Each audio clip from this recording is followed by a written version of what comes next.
पहा नवीन एपिसोड्स एकदम add free.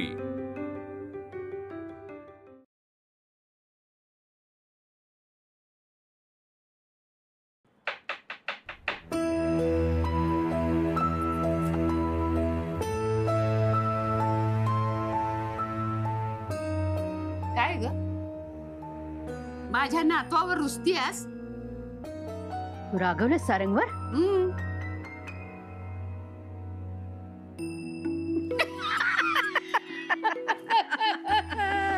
चेहरा बघा तिचा। रुसूबाई रुसू, कोपऱ्यात बसू।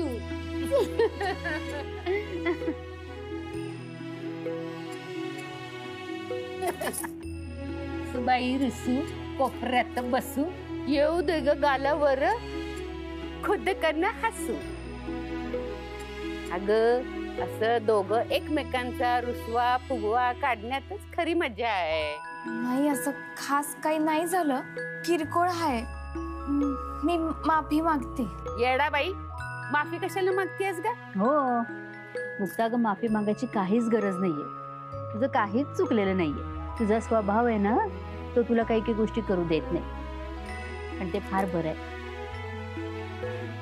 काही काही गोष्टी ना वेळीच आळा घातलेला बरा असतो, ना तर पुढे जाऊन त्याचा फार त्रास होतो। बरोबर। हा, आणि आता हनीमूनचं म्हणशील तर आमची सगळ्यांची इच्छा आहे की तुम्ही दोघांनी कुठेतरी फिरायला जावं, हो की नाही? आणि तुमच्याकडे खूप पैसे असते तरी सुद्धा ही ट्रिप आम्ही तुम्हाला भेट म्हणूनच दिली असती। त्यामुळे कुठलाही विचार करू नका, किंतु परंतु काही करू नका। दोघ जण मस्त फिरायला जा, एन्जॉय करा। सागं, हे मंतरलेले दिवस असतात, जपून ठेवायचे असतात, आयुष्यभर उपयोगी पडतात आपल्याला ते। आणि रुसवे फुगवे करायला आयुष्य पडलंय की भांडा पण करायला आयुष्य आहे। आता मस्त एन्जॉय करा, मजा करा। तुम्ही आता काळजी नका करू, मी आता नाही रुसणार। पण ते आले ना की लगेच बोलणार पण नाही। का? म्हणजे त्यांना चिडवायला जराळी रुसण्याचं नाटक करणार। चालेल, कर कर कर। बरं, आम्ही निघतो आता, गेल्यानंतर मस्त एन्जॉय करा। चला चल चल करा।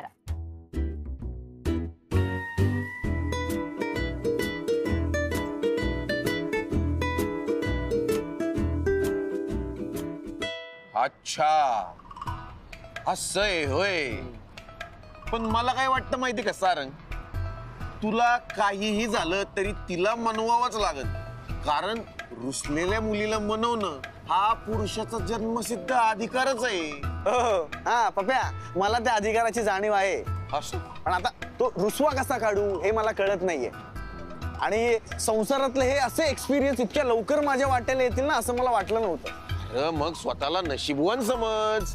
जी मुलगी कधी कुणावर रागावत नाही, रुसत नाही, ती मुलगी तुझ्यावर रुसली, तिच्या रुसण्याचा जरा आनंद घे, अशानच प्रेम वाढत असतं भावा। ए पप्या, आता ना ही फालतूगिरी आहे ना फुल स्टॉप कर, कळलं? आणि थोडा विचार कर, विचार कर, विचार। अरे आता या हनीमूनच्या प्रवासात जर ती माझ्याशी बोललीच नाही ना तर संपूर्ण ट्रॅव्हल माझा बोरिंग होऊन जाईल। हा आयडिया। मला काय वाटतं माहिती का भावा सारंग, तुमचा हा होणारा प्रवासच तिचा हा रुसवा हळूहळू हळूहळू माग टाकत जाईल। तुमचा हा एकत्र सहवासच तिचा रुसवा घालवण आणि तुमच्यात प्रेम वाढवण। कळतंय का काही? काहीतरी सुचलं? हे बघ बाळा, आर्याच्या प्रत्येक हालचालीवरती नजर ठेव आणि मला खबर देत राहा। पण दादा, हे सगळं मला एकटीला सांभाळायला जड जातंय। कळते मला, पण एवढी मोठी जबाबदारी कोण घेणार दुसरं? एकावर सोपवली, काय झालं पाहिलंच ना? पण कोणीतरी ही जबाबदारी घ्यायला तयार आहे, मला मदत करायला पण तयार आहे। कोण? थांबा, ये।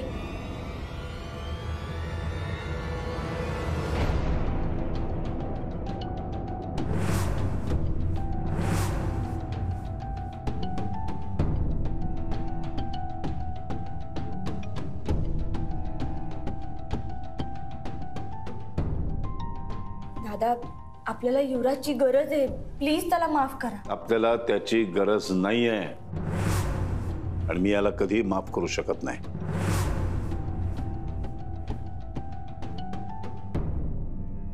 दादा मला माफ करा, खरंच मला माफ करा. माझी चूक झाली, मी खूप पछतावलोय. प्लीज दादा. मी तुला सांगितलं होतं की माफी मागायला सुद्धा माझ्या नजरेसमोर येऊ नकोस. दादा 4 फटके जास्त मारा, हवं तर मला शिक्षा द्या, मला उपाशी ठेवा, कोंडून ठेवा, पण स्वतःपासून लांब नका ठेवू दादा. प्लीज मला एक संधी द्या, माझी चूक सुधारवायची एक संधी द्या दादा. मला माहिती आहे ते दोघं हनीमून साठी जाणार आहेत, मी काहीतरी करतो ना. प्लीज. काही करायचं नाही तू. खरं तर आपण कोणीच काही करायचं नाहीये, तर त्यांना हनीमूनला मीच पाठवतोय आणि तिथे गेल्यानंतर मी तिच्याबरोबर काहीतरी करेन याची तिला शंका आलेली आहे. त्यामुळे तिची ती खबरदारी घेईलच. तेव्हा आपण कोणीही काही करायचं नाहीये. तू काही केलं नाहीस तर ती माझ्यासाठी फार मोठी मदत असेल.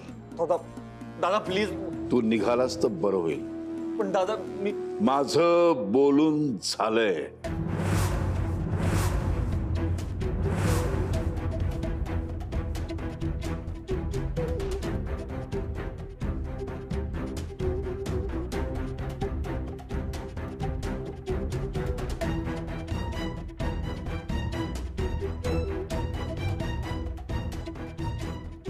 काय झालं? काय म्हणाले दादा?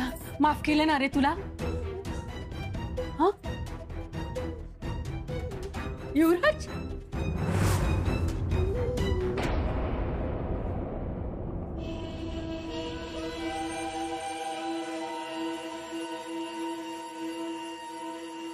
करा करा, आराम करा, मजा मारा, गेम खेळा. हा आनंदात असाल ना तुम्ही सगळे? माझ्या मुलाला रावदादांनी मारलं, त्याच्यावर नको नको ते आरोप केले, त्याचं तुम्हाला काहीच वाटणार नाही ना? माधवी जरा शांत हो. कशी शांत होऊ सांगा ना. रावदादा माझ्या युवराजला माफी सुद्धा द्यायला तयार नाहीयेत. खरं सांगायचं ना तर त्या मुक्ताच्या पळून जाण्यामध्ये दत्ता भाऊ सुद्धा तेवढे जबाबदार होते जेवढा माझा युवराज होता. तरी सुद्धा आरोपी फक्त माझा युवराज का? अगं आज काय झालंय का तुला? म्हणजे आता आणखीन काही केलं हिने? बघा ना, सकाळपासून माझ्या मागे लागलीये आणि सारखं काय विचारते. सारंगचं लग्न झालं ना, आता वंश तुम्ही कधी जाणार घरी तुमच्या? कधी जाणार घरी तुमच्या? सारखं विचारते. काय आम्हाला घरी पाठवून युवराजचा अपमान धुवून निघणार आहे का? दाजी त्याला माफी देणार आहेत का? नाही तसं असेल तर आम्हाला तू सांग ना, आम्ही आमची बॅग पॅक करतो आणि घरी जातो. काय काय झालंय काय तुला माधवी? काय झालंय? अहो तुमच्या जयाला तुमच्या डोळ्यासमोर जर का मारलं असतं ना तर तुम्हाला समजलं असतं काय झालं ते. हो माझा युवराज, हो त्यांनी अगदी मनाला लावून घेतलंय. हो सगळं शून्यात नजर लावून बसलाय. मुका झालाय तो, मुका. नाही आता तुम्हा दोघांची गुपितं मी या घरातल्या सगळ्यांना जेव्हा सांगेन ना तेव्हाच कळेल तुम्हाला. वैजंतीताई, सासूबाई आणि सारंग यांना तुम्ही मुक्ताबरोबर काय काय केलंय ना ते आता मला सांगावंच लागणार आहे. त्याशिवाय तुम्ही दोघं वटणीवर येणार नाहीत. ए काय बोललीस तू? कोणाला वटणीवर आणतेस? आम्हाला? तूही या कटात सामील होतीस, विसरून गेलीस का? आणि आता काय बोललीस? त्या म्हातारीला आणि वैजंतीला तू जाऊन सांगणार आणि हे सगळं कळल्यावर दादा शांत बसणार असं वाटतंय तुला? दादा तुम्हाला चौघांनाही लाथ मारून घराच्या बाहेर हाकलवेल. मग कुठे जाणार? आणि कोणाच्या जीवावर जगणार आहात? भाऊच्या? भिकाऱ्यासारखी गत होईल तुमची. इथे आहात ना म्हणून सुखात राहताय, 2 घास खाताय. दादाचे आभार माना. हे सगळे कुटाणे करशील ना तर रस्त्यावर येशील. पुत्रा पण हाल खाणार नाही, लक्षात ठेव. हे हे हे सगळं ऐश्वर्य मिळतंय ना, हे माझ्या दादामुळे भोगायला मिळतंय. हे लक्षात ठेवायचं, विसरू नकोस. चुकूनही आमच्या कोणाच्याही विरोधात केलीस ना तर कुत्र्याचे हाल होतील.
पसारा.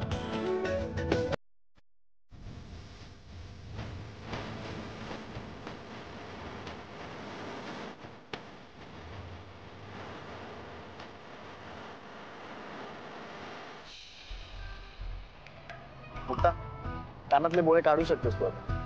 गाणं बंद केलंय.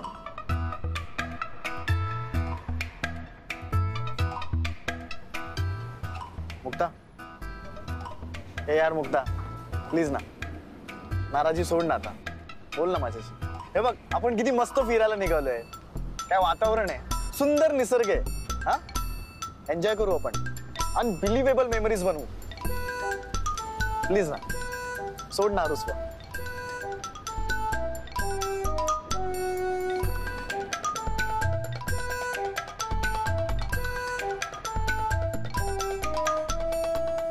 कोणाला लावतेस? म्हणजे मला सांगायलाच पाहिजे असं काही नाही. कर तू, बोल बोल बिंदास. कोणाला का? माझा आहे का? कोणाचा आहे काय माहित. हॅलो. हा ना. अरे मुक्ता. मुक्ता, बोल ना. अगं सगळं बरं आहे ना तिकडं? अगं आमचं एकदम व्यवस्थित आहे. तुझं कसं चाललंय? म्हणजे काय खुशाली काय? हा, मी पण मजेत आहे. बरं अण्णा, हा मावा नंबर आहे ना, तो तुमच्याकडं फिट करून घ्या. हा, ते भक्तीला सांगून करतो बरं का फिट. बाकी सगळं ठीक आहे तिथं घराकडं? हो हो, सगळं ठीक आहे. यांच्या सोबतच आहे.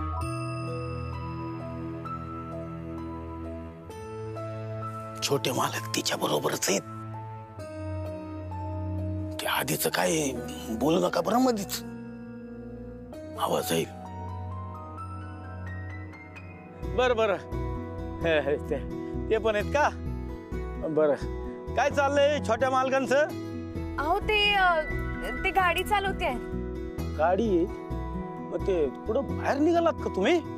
मुक्ता, अहो आम्ही हनीमूनला चाललोय. हनीमून म्हणजे काय? अहो लग्नानंतर ते देवदर्शनाला जातात ना, आतासला असत. अगं देवाला नाही, काय फिरायला जात असते. आणि फक्त नवरा बायकोच. बर, कुठं लांब चाललेत का तुम्ही? बघा ना अण्णा, ते मला सांगतच नाहीयेत. मी किती वेळा विचारलं, पुढे चाललेत ते सांगतच नाहीये. मायापासून लपूनच ठेवलंय. बर बर. अहो नाही नाही नाही अण्णा, अहो लपून नाही ठेवलंय, कोकणात जातोय. सुंदर माडाची झाड आहेत, वा समुद्र किनारे, मजा येणार आहे. बरं बरं, नीट जा बरं का. अण्णा मी ठेवते हा फोन. चालन चाल, तुम्ही पण काळजी घ्या.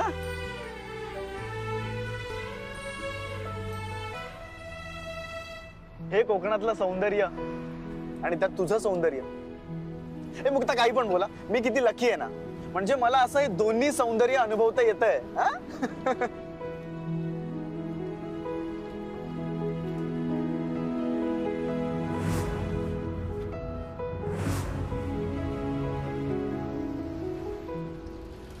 काल रात्रभर ना माझा डोळ्याला डोळा लागला नाही. डोळे बंद केले ना की सारखा एकच विचार माझ्या डोळ्यासमोर येत होता. माझी तीच अवस्था आहे. मी तरी कुठे झोपलो आहे? आधी आधी आपण सगळे जण मुक्ताच्या विरोधात एकत्र होतो, पण आता आता आपल्यात गट पडलेत.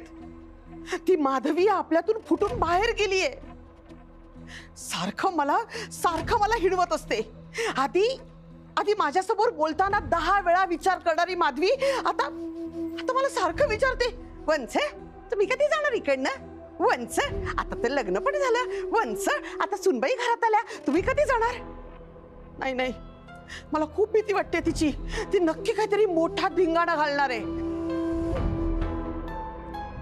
मी तिचं एक वेळ समजून घेऊ शकतो, पण दाजींचं काय? त्या दोघांना हनीमूनला जायची परमिशन कशी दिली त्यांनी? मुक्ताला सारंगच्या आयुष्यातून कधी बाहेर काढायचं, पुढे कसं काय कधी करायचं याबद्दल काहीच बोलायला तयार नाही येते.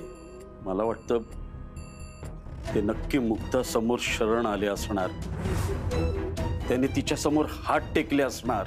अरे बापरे, मला पण असंच वाटतंय. हा? पण असं जर का झालं ना तर आपल्याला आपल्या बॅगा लवकरात लवकर भराव्या लागणार.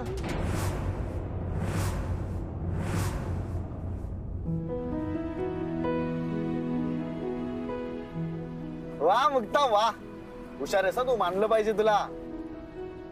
म्हणजे आपण कुठे चाललोय हे शोधून काढण्यासाठी काय डोकं लावलंस. आता तू बघच, तुला बोलतं करण्यासाठी मी पण काय आयडिया लावतो. ए मुक्ता, आपला हनीमून कसा चाललाय सांग. अगं हनीमूनला ना सायलेंट मोडवर ठेवल्यासारखं वाटतंय. किमान व्हायब्रेट मोड तरी असायला पाहिजे होता ना, म्हणजे कसं असा आवाज तरी आला असता.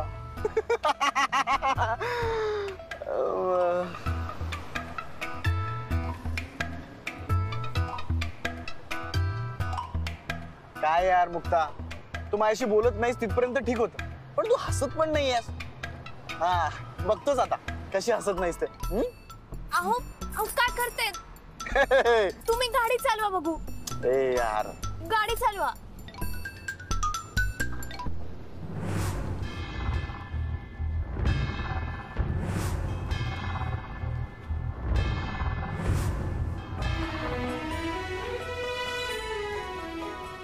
यार काही केलं याचा रुसवा जातच नाही. पण काहीतरी करावंच लागेल.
एक मिनिट थांब मुक्ता, माझी एक रिक्वेस्ट, प्लीज देवाला जाऊन सांगशील का.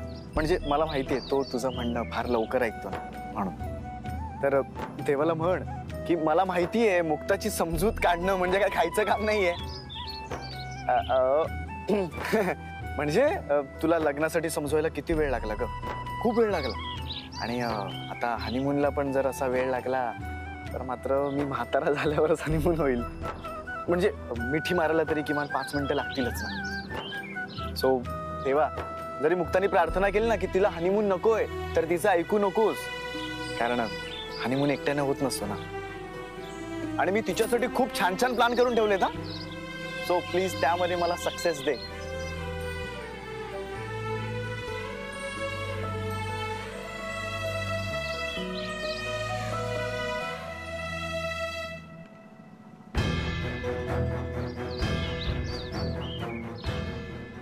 रेणुका, ते आता एका मंदिरात गेलेत. हे बघ, तू त्या दोघांपासून जास्तीत जास्त लांब थांब, नाहीतर त्यांची नजर जाईल ना. तू पकडली जाशील अशी वेळ येऊ देऊ नकोस, कारण तिकडे आम्ही तुझी काहीच मदत करू शकणार नाही. डोंट वरी, मी एकदम व्यवस्थित अंतर ठेवूनच. हे बघ आर्या, अशी संधी परत येणार नाही आणि नगरकरांची सून व्हायची ही संधी जाऊ देऊ नको. ही संधी शेवटची असं समजून एक एक पाऊल टाक. रेणुका, यु नो व्हॉट, आता जर ही मुक्ता एकटी या गाडीत असती ना तर मागून अशी धडक दिली असती ना, या गाडी सकट या मुक्ताचाही भुगा झाला असता.